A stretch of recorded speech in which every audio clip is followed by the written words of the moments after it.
We light the first candle to honor Christianity.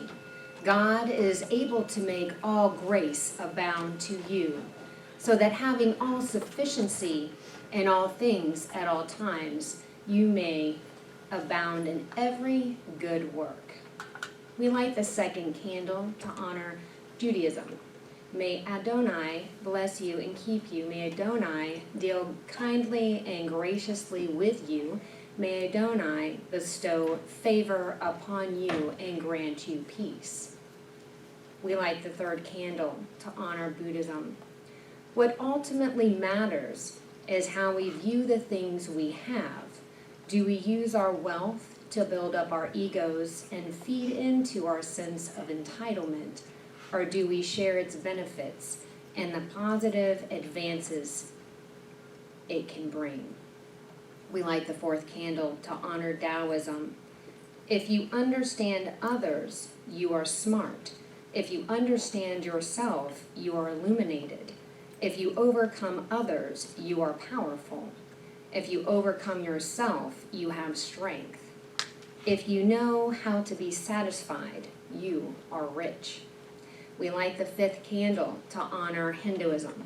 If you approach the ocean with a cup, you can only take away a cup. If you approach it with a bucket, you can take away a bucketful. We light the sixth candle to honor Sikhism. The three keys to success in the spirit are: know who you are, allow everything to come to you, share it with others. We light the final candle to honor Lakota spirituality. Whatever you do in life, do the very best you can, with both your heart and mind. If you do it that way, the power of the universe will come to your assistance. If you truly join your heart and mind as one, then whatever you ask for, that's the way it's going to be.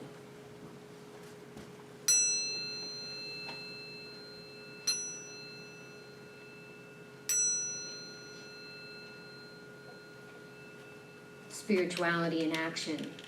November's theme, money and soul sufficiency. This is by Lynn Twist.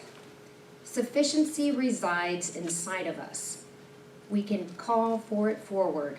It is consciousness and attention, an intentional choosing of the way we think about our circumstances.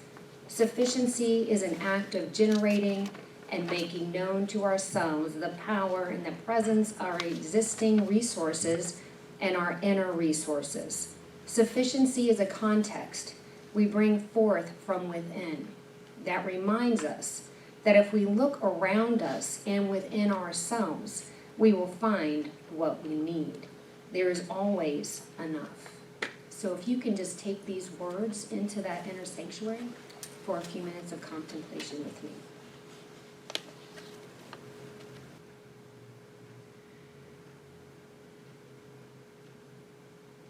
So how good it is to know that right where we are, God is. This infinite energy of power and presence and love and light and joy and magnificence that surrounds us is within us. It is the very essence of our soul. It is that power that we have always within us at all times and surrounding us, loving us, feeling that perfection, that wholeness, that divine design that is the power within our own soul. As I know that there is absolutely no way to be separate from that divinity within our own being. It is interwoven into the tapestry of our own soul.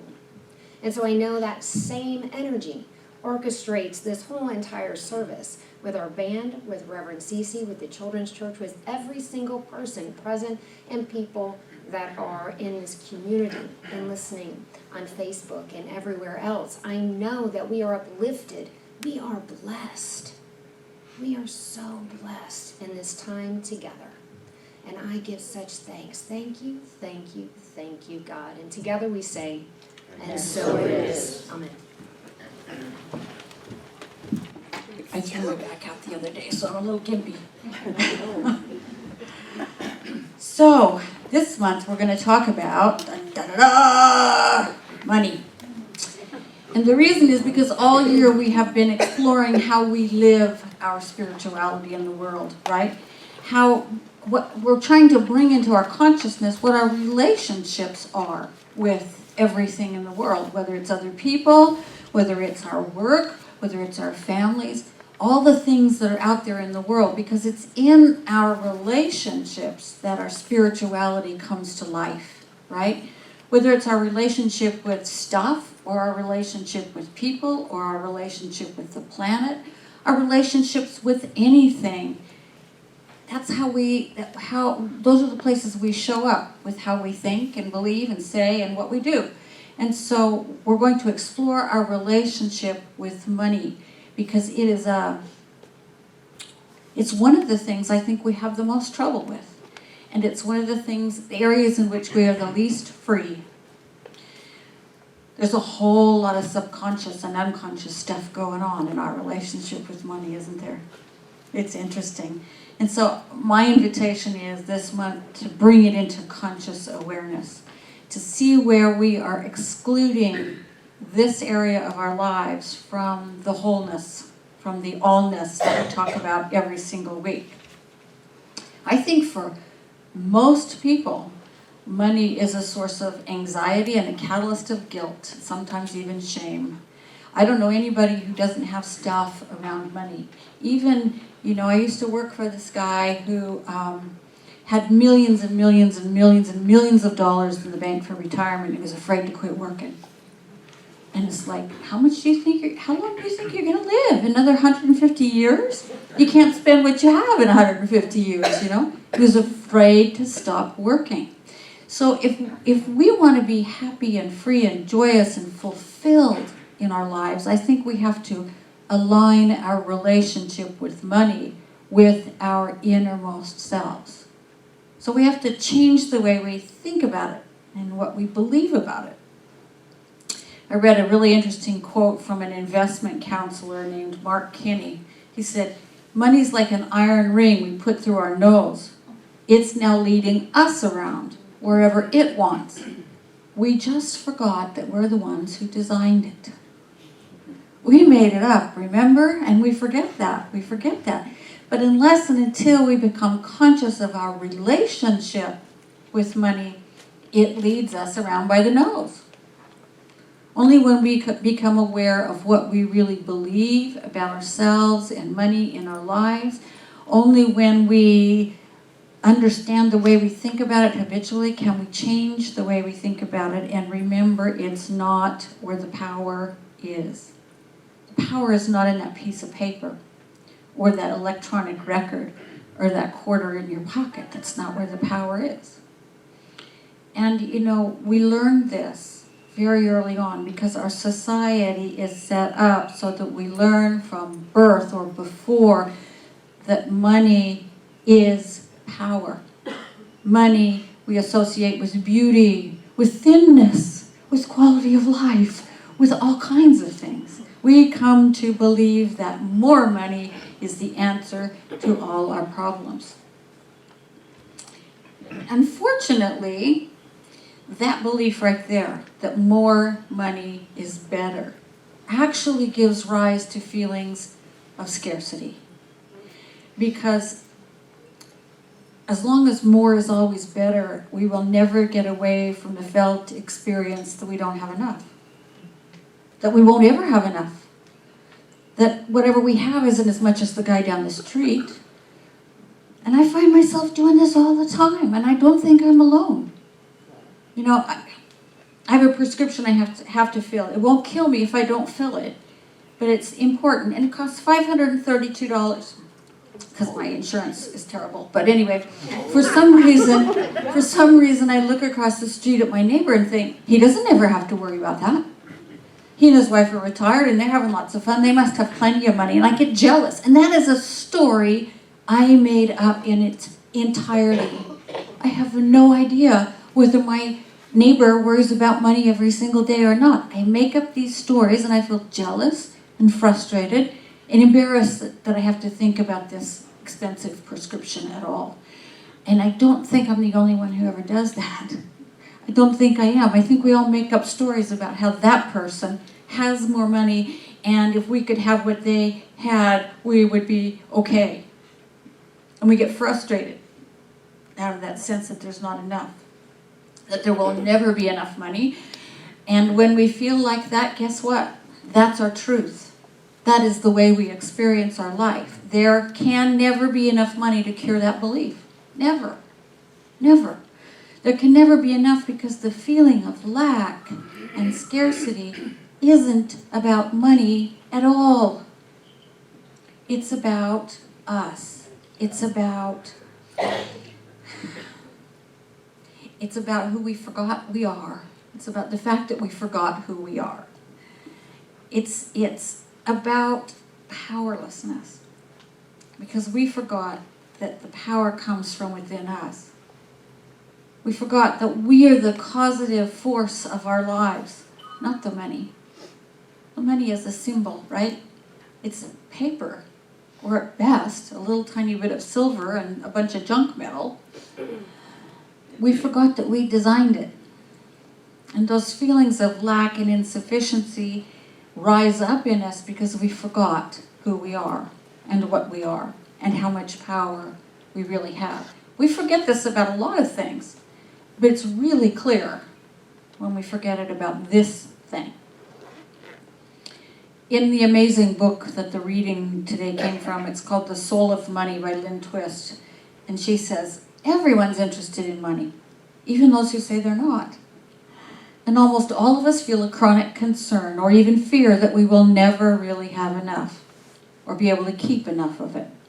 No matter how much money we have or don't have, the worry is that we don't or won't have enough of it. And that quickens our hearts around money issues. And the harder we try to get it, or even the harder we try to ignore it or rise above it, the tighter its grip on us grows. Because we have come to relate to money like we have come to relate to other people as forces of nature that we have to reckon with.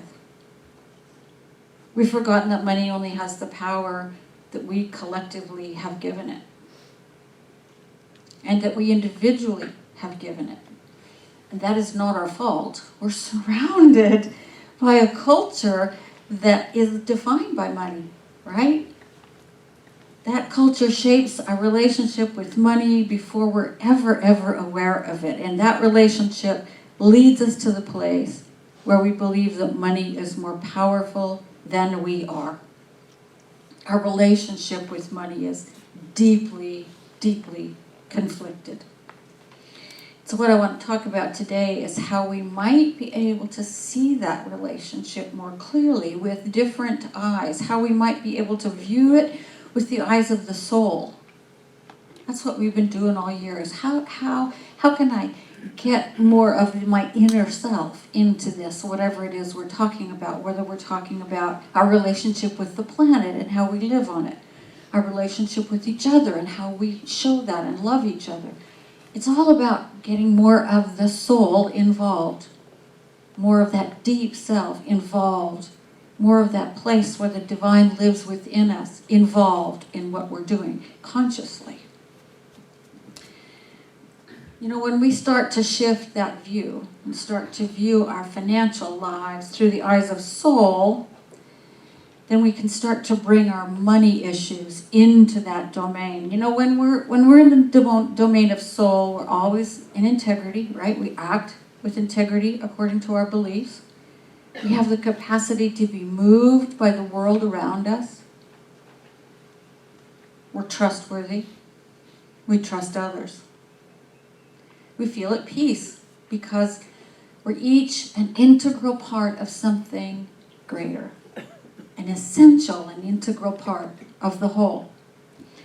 And can you feel the difference from that realm, the realm of the soul, and what happens when you're paying your bills most of the time? When we get into the domain of money, we tighten up. We become untrustworthy. I don't know about you, but I always want to cheat the government. Right?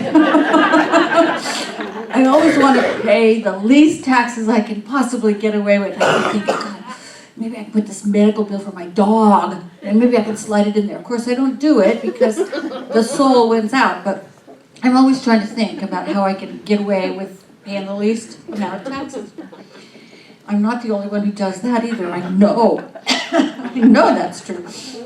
But there's such a difference. There's such a difference when we get into this conflicted and guilty and weird and mistrusting and wary relationship. It's pretty much the complete opposite of what happens from the domain of soul. Now listen, what is it that we know about the universe? That divide has to be a matter of our perception, because it is not the truth. There is nothing that is excluded from this domain of whatever you want to call it, the universe, God, the divine, heaven, whatever you want to call it. It's everything. Everything is in the realm of soul. The universe itself is designed to correspond to our souls. You know, from the awe that we might see when we look up on a clear night into the sky and see the moon and the stars and all that amazingness, from the wonder we feel when a grandchild is born or a new life comes into being or spring happens and those little purple crocuses come up through the snow, for Pete's sake, and bloom. You know, it's amazing. It is amazing. We step out of the realm of soul when it comes to money. We forget to bring the realm of soul into our bill paying and our thinking about money, and that does not have to be the case. We can actually stop doing that. If we get a different view of the way money is and the way money works in our lives, if we were able to perceive it as part of the life of the soul, if we were to look at money as a place of deep and meaningful spiritual practice, then our relationship with it would begin to become clearer and more correct, I think. And I think that begins with building an inner framework of sufficiency. Sufficiency. You know, to build that framework, I think we have to realize that most of us are chanting a mantra all the time. It begins when we wake up in the morning. And that mantra is, there is not enough. You know this. Oh my God, I didn't get enough sleep. Oh my God, there's not enough coffee in the world this morning. Oh my God, I don't have enough time to get ready for work. Oh my God, I don't have enough time to do my work. Oh my God, I don't have enough time off from work. We say it about everything. There's not enough, there's not enough, there's not enough, there's not enough, there's not enough. We don't have enough exercise or meditation or time in the wilderness or time with our families. We don't have enough of lots of things. And we chant that pretty much incessantly. And we always chant it about money. Never do we have enough money. What does that mantra create? Gross insufficiency, I'd say, right? A real neurosis about ourselves. We are not enough because we never have enough. And it becomes, over time, the great justification for having an unfulfilled life. Disappointing relationships. Why? Because they're not enough, I'm not enough, the world is not enough, life is not enough. It becomes a way for us to not have the life we want to live. So we have to change that mantra. We have to change that mantra that we're chanting, and I'm including myself in that, because I am always complaining about not getting enough sleep, and having too much to do and not enough time to do it in, and not enough money. Yes, that too. So I heard myself chanting this mantra loudly the other day, and I said, I'm going to make a commitment to myself. I'm going to make a commitment to myself.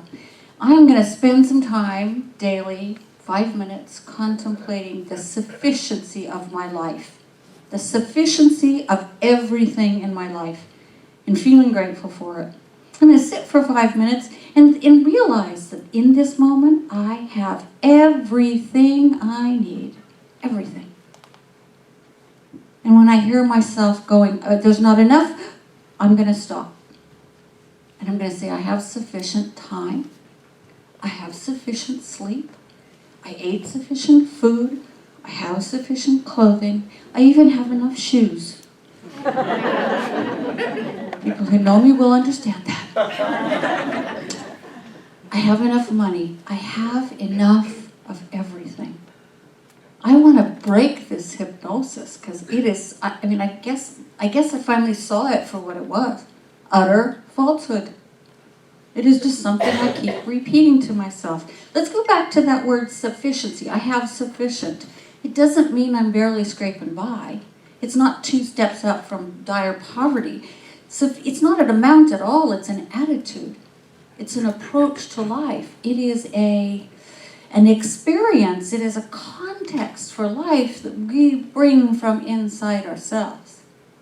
Life is sufficient. God is sufficient. There is always enough. Today's reading puts it amazingly, I think. This book really is worth a read, The Soul of Money by Lynn Twist.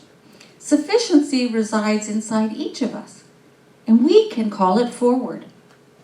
Sufficiency is an act of generating and making known to ourselves the power and presence of our existing resources and our inner resources. Sufficiency is a context we bring forth from within that reminds us if we look around and within ourselves, we will find what we need. There is always enough. When we contemplate, even for a short time, what we have and express our gratitude for it, we generate that power and presence within us that she speaks of. And so I want to invite you to try it with me. Just try it. Every morning when you get up, take 2 minutes to acknowledge that no matter how much sleep you got sufficient sleep to do what you need to do. You might not do it flawlessly, but you'll do it, right? Acknowledge you have a bed to sleep in, water to bathe in, clothes to wear, food to put in your stomach, 24 hours in this day, right? Everybody has 24 hours in this day. Everything you need is all right there. It's all right there. Say thanks. Say thanks. Take a moment to consider the people in your lives and the companionship they bring and the love they show. Even when they're pains, they're there for you, right? And you're there for them. Acknowledge the gifts of companionship in your life and give thanks for them. Whenever you find yourself starting that mantra, oh, there's not enough, stop it, and say, I am sufficient. I am sufficient. And I have sufficient time, food, money, whatever it is, beauty, thinness, whatever it is. Just stop for 5 seconds to realize in that moment you have everything you need. See, over time, this will lead us into living from that experience of sufficiency. Sufficiency is a little bit different for everybody because it is an inner experience. And some of us need more shoes than others. Just saying. But abundance flows from that sense of sufficiency. It does. Sufficiency is a fact of nature as well. This might help us all remember it.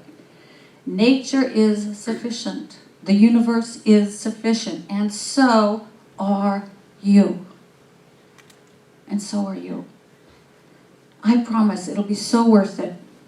It'd be so worth it to cultivate this awareness of sufficiency.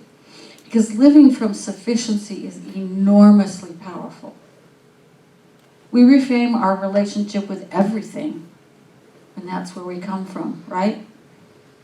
With people, with the flow of life, with everything. We see that life flows through us, that resources flow into our lives.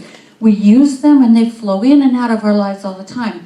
When we eat breakfast, we don't try to hold on to breakfast forever and then eat lunch and then eat dinner. We'd explode, right?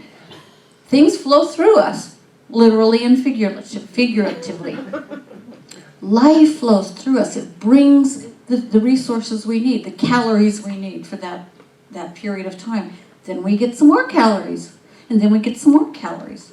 We don't just have to hold on to those 300 calories from breakfast for the whole day. And everything is like that. It's all circulating, it's all flowing, it's all coming to us for us to use and going on. Life always happens that way. I have a little story I want to finish with. It's a contemporary Jewish folk tale, and it's called Herschel and the Hanukkah Goblins. It's a story about some really greedy, grisly goblins that are intent on ruining this little town's Hanukkah celebration. But the hero, Herschel, outwits them one by one by one. To one greedy goblin, he offers a pickle from a pickle jar. And the goblin sticks his hand in and grabs a whole handful. And then you know what happens. He can't get it out, right? He can't get his hand out of the jar, so he goes berserk. He's enraged and outraged, and he yells and screams and hollers, and Herschel finally says, "Shall I tell you how to break the spell?"